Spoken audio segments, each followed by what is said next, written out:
Ya, banyak sekali di tahun-tahun kemarin banyak sekali masyarakat dan dunia pendidikan kita alergi dengan terminologi sering disebut ganti menteri, ganti kurikulum.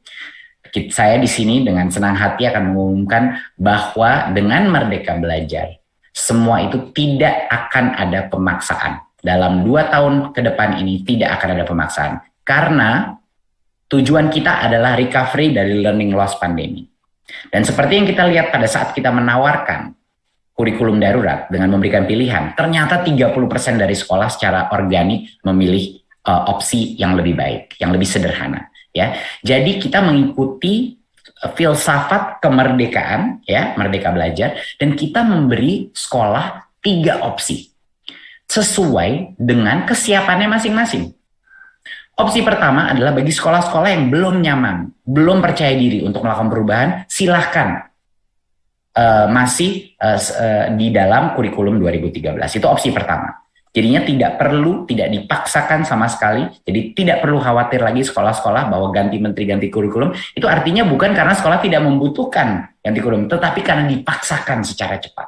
Tapi sekarang, bagi sekolah-sekolah yang belum merasa siap, mereka boleh tetap di dalam kurikulum 2013.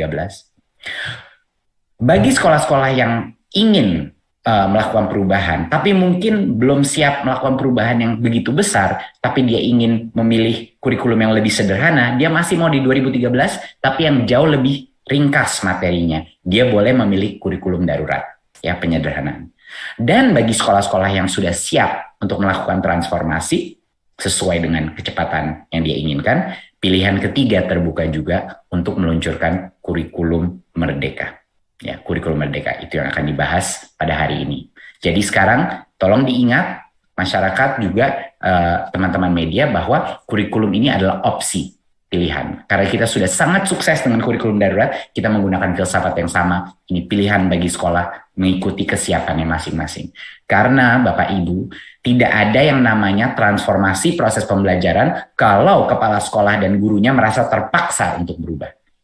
Kunci keberhasilan daripada suatu perubahan kurikulum adalah kepala sekolah dan guru-gurunya memilih untuk melakukan perubahan tersebut. Jangan pernah lupakan itu, Bapak Ibu. Berikut. Jadi, satuan pendidikan ini bisa mengimplementasikan kurikulum merdeka secara bertahap, tidak perlu 100% langsung diterapkan. Ya, kita memberikan fleksibilitas. Ya, kurikulum merdeka ini sudah kita tes di 2.500 sekolah penggerak. Namanya dulu kurikulum prototipe. Sekarang karena kita luncurkan kepada sekolah-sekolah lain namanya kurikulum merdeka.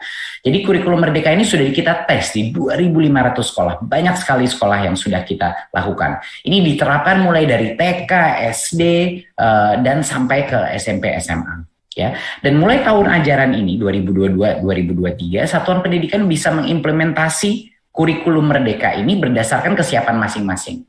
Kita akan menyiapkan suatu survei, angket, untuk membantu satuan pendidikan menilai dirinya. Saya udah siap apa tidak untuk menerapkan ini, gitu.